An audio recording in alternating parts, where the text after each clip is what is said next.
फकीरो दिन ते बार नथी दिन जा बार खणण वालो ओदा पंहिंजे रब खे आज़माए त सुन महांगाई थी वई आहे बराबर तंगी थी आहे पाण न मार ख़ुदकुशी न कर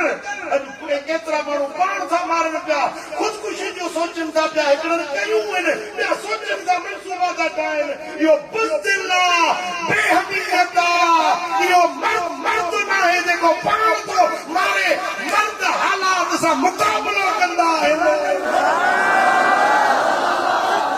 मर्द मुंहुं ॾींदा आहिनि बुज़दिल पाण खे भाई ते लड़काईंदा आहिनि इहा मर्दानगी न आहे मर्द आहीं त पाण बि ख़ुशगुज़ार बच्चनि खे बि ख़ुशगुज़ार पंहिंजे ओड़े पाड़े खे बि ख़ुशगुज़ार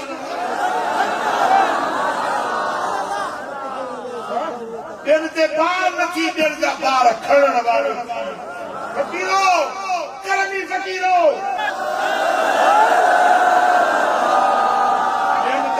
न पढ़जो मर्द उहो आहे जेको ॿियनि जा ॿार खणंदो आहे मुंहिंजो पीर दस्तक गौसे समदानी कुतुब रब्बानी शहबाज लामकानी सय्यदी अब्दुल कादिर जीलानी अल हसनी वल हुसैनी सदको वञा पंहिंजे मुर्शिद बगदाद वारे कुर्बान वञा सोने बगदाद वारे का फरमाइनि था सॼी दुनिया जा मर्द मुंहिंजा पुट थी वञनि सॼी दुनिया जूं औरतूं मुंहिंजूं न्याणियूं थी वञनि रुपए में कणक जो हिकिड़ो दाणो मिले ज़मीन टामे जी थी वञे हिकिड़ो तीलो न ॼमे हिकिड़ो तीलो कणक न ॼमे रुपए में दाणो मिले केॾो मुंहिंजो अयाल आहे पर मैं तो मूंखे कसम आहे उन रब जी ज़ात जो जंहिंजे हथ में अब्दुल कादिर जी जान आहे मूंखे तिर जेतिरो बि खुटको न थींदो त हेॾे अयाल खे किथां जे रब अयाल ॾिनो आहे त रोज़ी मुंहिंजो ॾींदो हेॾी महांगाई थी आहे त गाॾी बंदि थी आहे गाड़ियूं त पींदासीं पेट्रोल महांगो थी वियो घोड़ाले पेट्रोल महांगो पर हाणे इहे असांजा किरदार असांजा आहिनि इन्हनि खे वोट बि असां ॾिना आहिनि ऐं असांजा जेके वॾा सॼण मथां वेठा आहिनि न उन्हनि इन्हनि खे आंदो आहे मथे जे अञा इहे 6 महीना अञा बि रहिया त ॾोयूं टंगाईंदव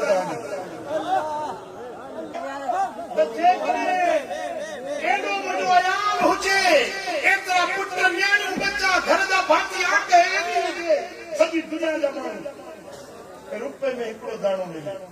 खुटको न थींदो त हेॾे अयाल खे किथां खाराईंदो गणतियुनि में करी थो पियो फ़कीर छा थींदो हेॾी महांगाई थी वई आहे हाणे छा थींदो पुट अलाह आहे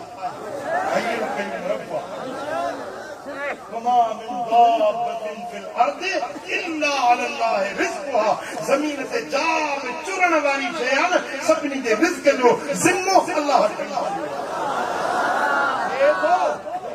ॾिनो अथई केर थो घटि था ॻाल्हायो